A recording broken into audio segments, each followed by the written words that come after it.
Sir जय हिंद।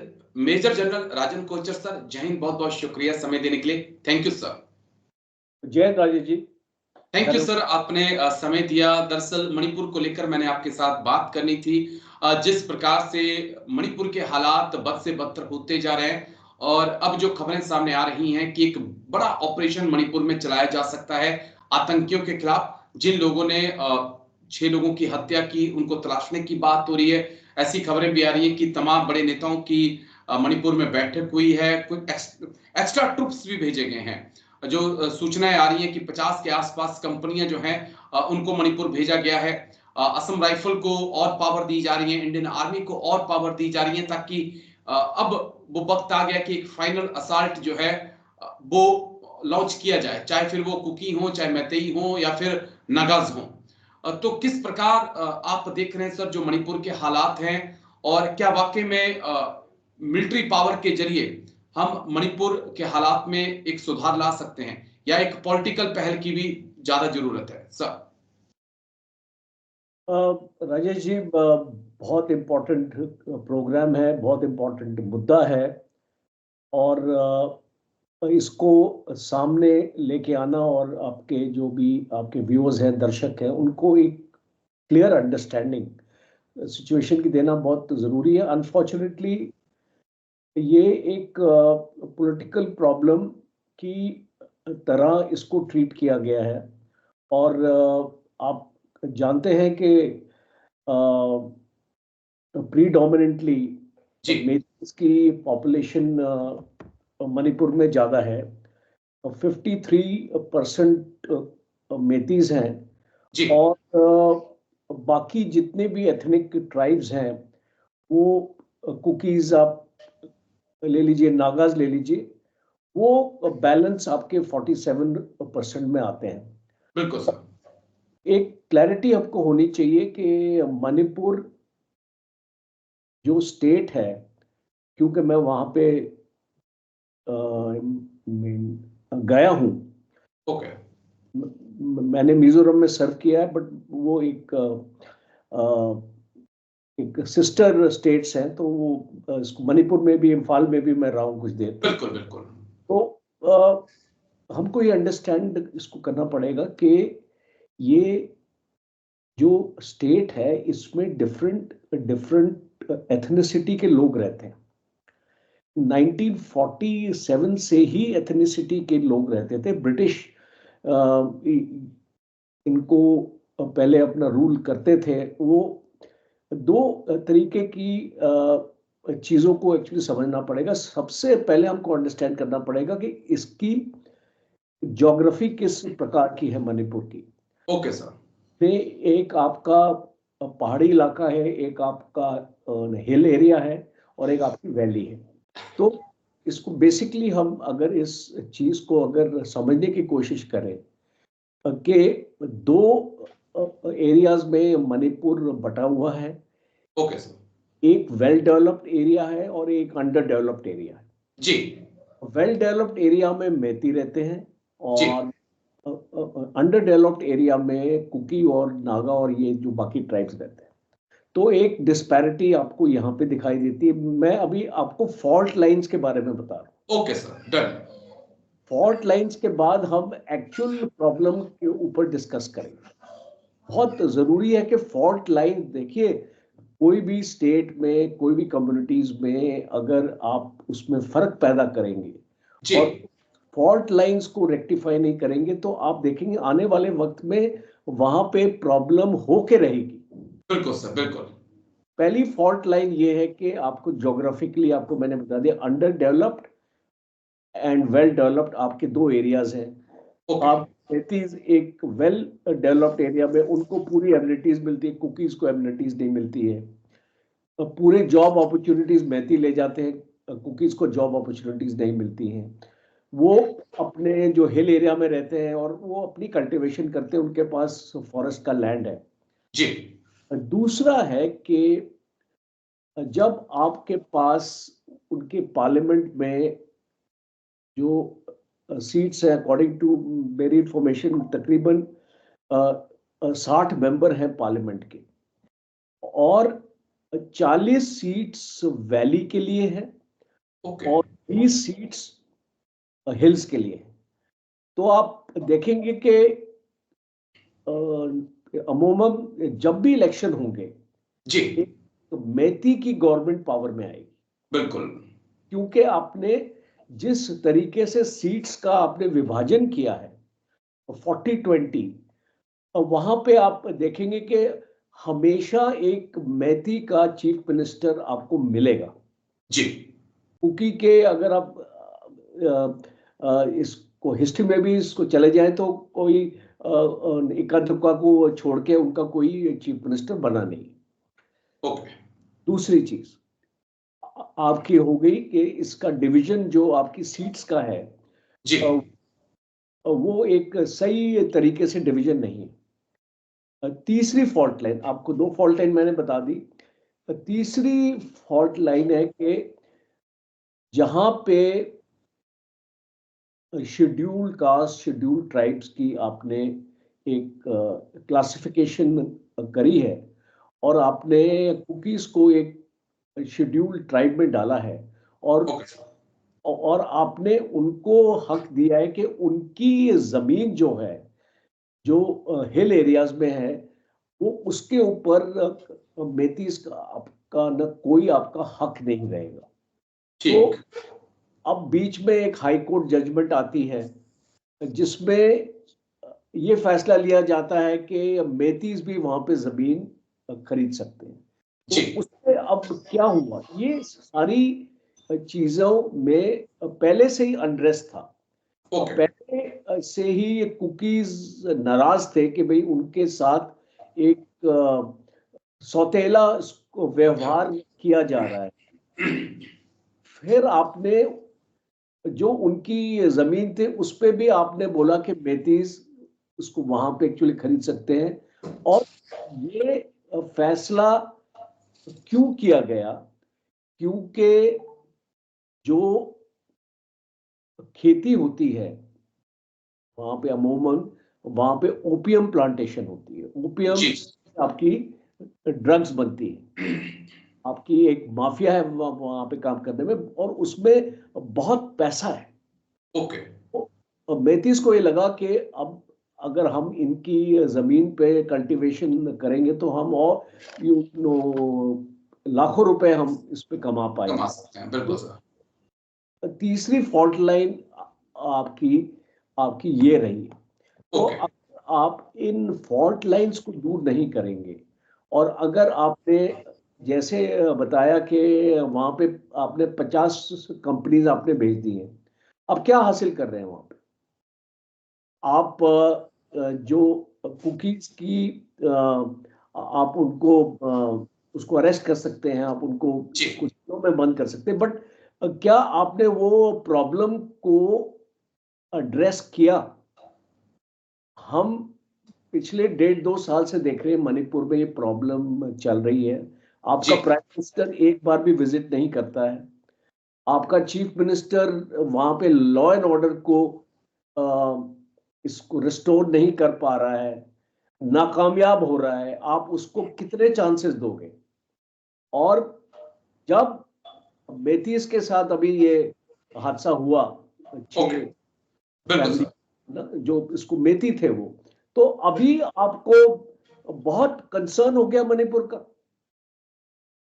कि जब कुकीज के साथ अत्याचार हो रहा तो उस टाइम तो कंसर्न आपने दिखाया नहीं।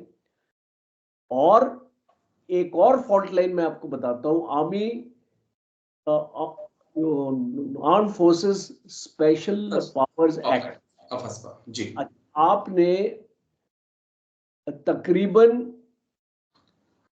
15-16 इसको डिस्ट्रिक्ट्स में आपने उठा दिया जी और जितने भी ये डिस्ट्रिक्ट्स थे जहां पे ये arm forces special power act लगाया था, वहां पे आपकी अ, इसको मेती पॉपुलेशन थी। जी जी तो आपने एक फिर से डिस्क्रिमिनेशन आपने शुरू कर दी और आपने कुकीज के एरिया में तो रहने दिया, बाकी एरियाज में आप निकाल दिया। और फिर जब आप ये ऐसे हादसे देखते हैं तो आप 6 डिस्ट्रिक्ट्स को उसको दोबारा से लगा देते हैं। जी। See, these are knee jerk reactions. जो आपकी पीस कमेटी आपने बनाई, उसको आपने उसका कंपोजिशन ऐसा किया कि उसमें आपने इसको मेथी डोमिनेटेड लोगों को ज्यादा लगाया और आपने कुकीज वालों को, जो उनकी आवाज को रोकने की कोशिश की। सो जब एक डेमोक्रेसी में हम अपने आप को world's biggest democracy, world's largest democracy बताते हैं, बिल्कुल सर। अगर एक स्टेट में एक डेमोक्रेसी के नाम पे अगर आप वो चीज नहीं कर पा रहे हैं, तो आप देखेंगे कि आप एक अपॉर्चुनिटी दे रहे हैं बाहर की ताकतों को इसका फायदा उठाने के लिए। बिल्कुल। क्योंकि आज अगर हम ये एक फ्री मूवमेंट रिजीम की भी मैं इसको बात तो यहाँ पे लेके आऊंगा, एफएमआर जो 16 किलोमीटर तक आपने परमिट किया था, अब आपको ये कौन इनपुट दे रहा है कि ये सारी प्रॉब्लम इलीगल इमिग्रेशन से जुड़ी हुई है? इलीगल इमिग्रेशन इस प्रॉब्लम का एक हिस्सा हो सकता है, ओके। पर वो इसका एक इकलौता रीजन नहीं है। बिल्कुल। बाकी रीजंस को भी आपको करना पड़ेगा। आप बोल रहे हैं हम बॉर्डर में फेंसिंग कर रहे हैं, आप बोल रहे हैं म्यांमार से या इन्फ्लक्स हो रहा है, आप इसको बोल रहे हैं कि चाइना का इसमें रोल है, आप इसको बोल रहे हैं यूएसए का इसमें रोल है। किसी का भी रोल आप मान के इसको चल सकते हैं। क्रिश्चियन स्टेट की बात हो रही है, सेंट मार्टिन आइलैंड्स के साथ हम इसको जोड़ने की कोशिश कर रहे हैं कि अमेरिका ये चाहता था कि सेंट मार्टिन आइलैंड्स को इसको बना के एक इसको अलग एक देश अपना बना के, क्रिश्चियन स्टेट बना के। सी, ये सारी चीजें को बढ़ावा क्यों मिला? क्योंकि आपने अपनी इंटरनल सिचुएशन को कंट्रोल नहीं किया। बिल्कुल और सर। इसलिए मैं मानता हूं कि आज क्या हो रहा है, आपकी मणिपुर में प्रॉब्लम, जी। आप इसको रोक नहीं पा रहे, बढ़ रही है। बिल्कुल सर। मिजोरम में ये फैल चुकी है, नागालैंड में फैल चुकी है। एनएससीएन आईएम के जो मोवा ग्रुप है, इसको मोवा का ग्रुप है, अभी वो जो बोलता है कि हमको इसको अलग अपना झंडा चाहिए, हमको अपनी कॉन्स्टिट्यूशन अलग चाहिए। अब हर एक स्टेट, और जो उसकी जो आपने उसके साथ 90 में आपने जो एक ट्रूस किया था, समझौता किया था, पीस एग्रीमेंट किया था, वो बोलता है कि अब मैं उसको खत्म करना। सो आप एक ऐसी सिचुएशन में पड़ रहे हैं जिसमें ये चिंगारी 3 स्टेट्स में फैल रही है, ओके। मणिपुर से नागालैंड में और आपके मिजोरम में। तो और अगर आपने इसको अभी अरेस्ट नहीं किया और इसका मिलिट्री सोल्यूशन, मैं फिर से बोलता हूं, आप फौज को वहां पे भेज सकते हैं, आप वहां कर्फ्यू लगा सकते हैं, लोगों को आप तकलीफों में डाल सकते हैं, पर ये इसका हल नहीं है। और गवर्नमेंट जितना जल्दी सारे फैक्शंस को एक साथ में बिठा के और एक दूसरे के साथ बातचीत जब तक नहीं होगी, अनफॉर्चुनेटली जो सिचुएशन 20 साल पहले थी नॉर्थ ईस्ट में, 20-25 साल, जहां पे इंसर्जेंसी हम देखते थे। आप त्रिपुरा का भी जो एग्जांपल मैं आपको देता हूं, जो बांग्लादेश के बॉर्डर के साथ है, इसको वहां पे भी इंसर्जेंसी गरमाई होती है हमेशा। तो अगर हम इस चीज को अभी कंट्रोल नहीं करेंगे और एक प्रेसिडेंट्स रूल नहीं लेके आएंगे, तो मेरा फाइनल कमेंट ये है कि सबसे पहले एक आपको एक ऐसी वहां पे मशीनरी रखनी पड़ेगी जो सब ट्राइब्स के लिए, सारी एथनिसिटी के लिए एक्सेप्टेबल हो। ओके। आज Biren Singh is not acceptable. बिल्कुल सर। प्लीज, तो आपको उसको निकालना पड़ेगा। और आप ये जो स्टेट है, आप उसको ये नहीं बोल सकते कि कुकीज बाहर से आए थे, उनको उनको बाहर फेंको। अरे भाई, वो आपके सिटीजन्स हैं, जी। उनके आधार कार्ड है, उनके पास इक्वल राइट है to be called as the citizen of India. You can not discriminate. देखिए, मैं तो एक न्यूट्रल पर्सन हूँ, एक फौज से मैं रिटायर हुआ हूँ। मुझे ना ना तो इसको मेथीज के जो ऐसा कोई यो सॉफ्ट कॉर्नर है, और ना ही कुकीज के जो सॉफ्ट कॉर्नर, ना ही इसको नागास का सॉफ्ट कॉर्नर है। बट इसको मैं जब ये सिचुएशन को पढ़ता हूँ, अंडरस्टैंड करता हूँ, और अपने मेथी ऑफिसर्स जो आर्मी में रहे हुए हैं, कुकी ऑफिसर्स जो आर्मी में रहे, उनसे बातचीत करता हूँ, और उसके बाद एज ए एनालिस्ट आपको मैं ये बता सकता हूँ कि ये तरीका नहीं है प्रॉब्लम को हल करने के लिए। एक लॉ एंड ऑर्डर सिचुएशन को बेशक आप कंट्रोल कर सकते हैं एक टाइम के लिए, उसकी एक टाइम पीरियड होती है, 2 महीने, 3 महीने, 6 महीने। उसके बाद क्या होगा, लोगों के पास हथियारों की कोई कमी नहीं है वहां पे, मैं आपको बता दूं, और वो अपने हथियार बाहर आ जाएंगे, एक लॉ एंड ऑर्डर सिचुएशन आपकी बन जाएगी। फिर अल्टीमेटली आपके पास कोई चारा नहीं रहेगा एक प्रेसिडेंट रूल लगाने के लिए।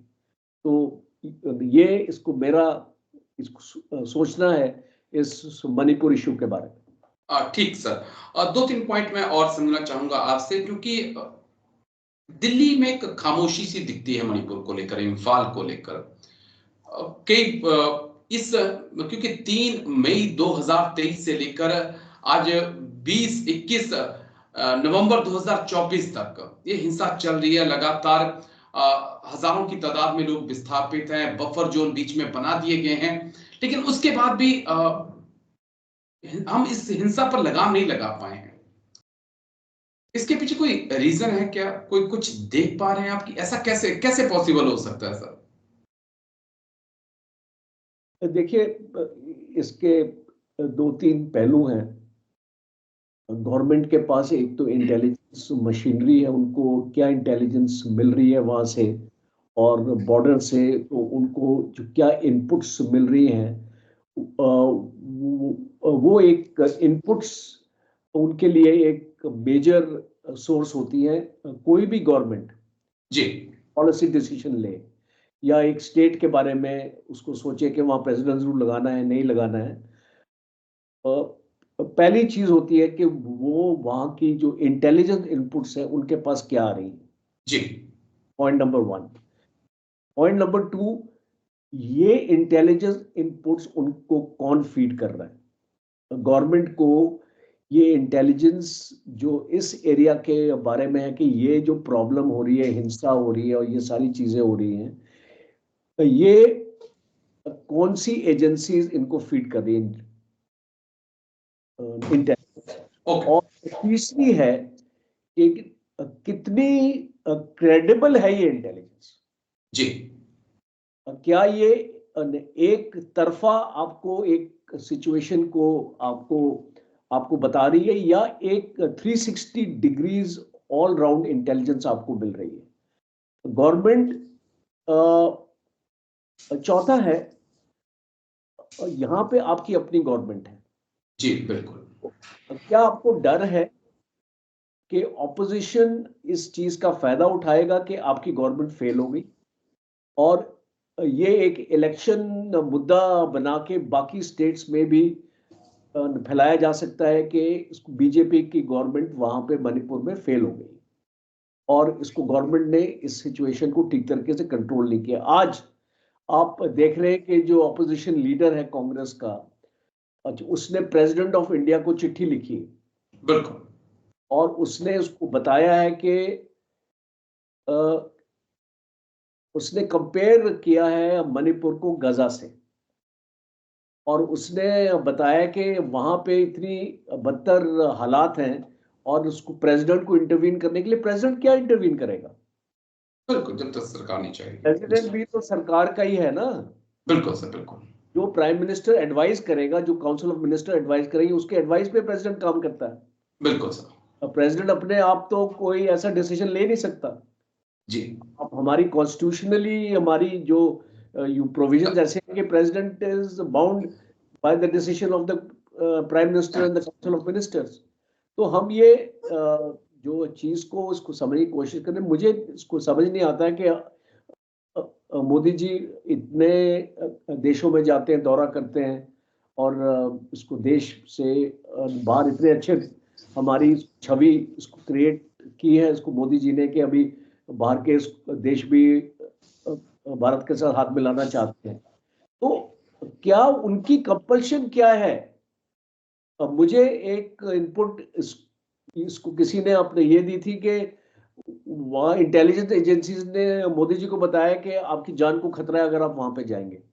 ओके। इसको मुझे नहीं समझ आता कि इसमें कितना तथ्य है या सच्चाई जी, है, या ये जो है इसको क्रेडिबल इंफॉर्मेशन है। पर एक इंफॉर्मेशन मुझे मिली थी, ये बिल्कुल। ओके। एक रीजन ये हो सकता है कि उनको उसको वहाँ इंटेलिजेंस ने बताया कि भाई आपका सिक्योरिटी और सेफ्टी आपके लिए सही नहीं है वहां जाने के लिए। देखिए, बट कई कड़े कदम उठाना पड़ते हैं सर। देखिए, हाँ, लोग बीजेपी के, खासकर मैं पॉलिटिकल बात नहीं करता, लेकिन थोड़ा सा अगर मैं इतिहास में जाऊं तो मैं देखता हूं कि मिजोरम में जिस प्रकार से इंदिरा गांधी ने कार्रवाई की थी, मणिपुर में और कई स्टेट पे, चाहे पंजाब में भी, उसका लोग मजाक उड़ाते हैं और तंज उसके ऊपर कसते हैं उनके ऊपर। लेकिन कई बार देश को बनाए रखने के लिए कड़े कदम, कड़े फैसले आपको लेने पड़ते हैं और वो लिए हैं उन्होंने। आज आप उनकी आलोचना कर सकते हैं, लेकिन जिस नॉर्थ ईस्ट को संभालने में आज आपको इतनी परेशानियां आ रही हैं, समझिए कि